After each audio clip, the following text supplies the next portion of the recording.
صلى الله على محمد صلى الله The Book of Purification, Chapter on Interpreting the Saying of Allah, the Mighty and Sublime.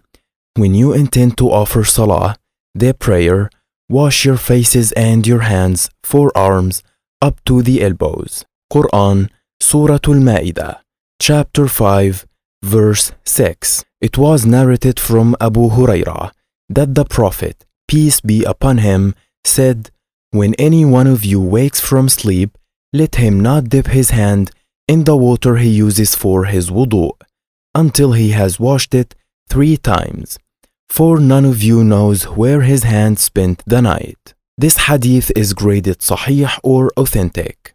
Footnote 1. Note that for many of the headings, the author did not say chapter.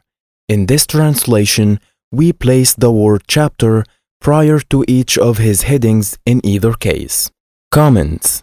Al-Imām an-Nasā'ī introduced the Book of Purification with this hadith in order to make it clear that one should begin one's ablution by washing one's hands, a point that is explicitly mentioned in various hadith narrations.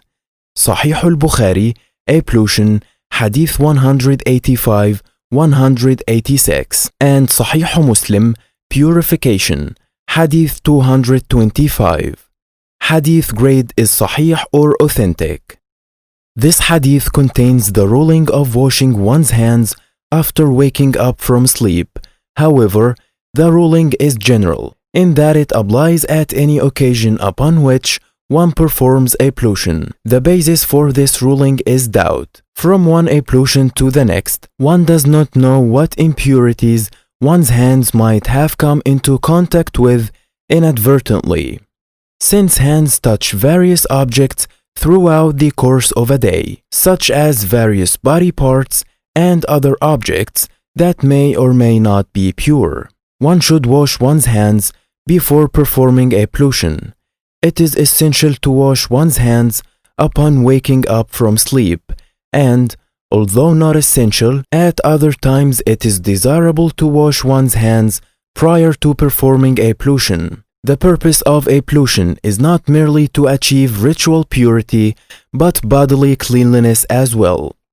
There are 2 kinds of impurities. The first is the impurity that is visible or somehow palpable. This kind of impurity must be removed.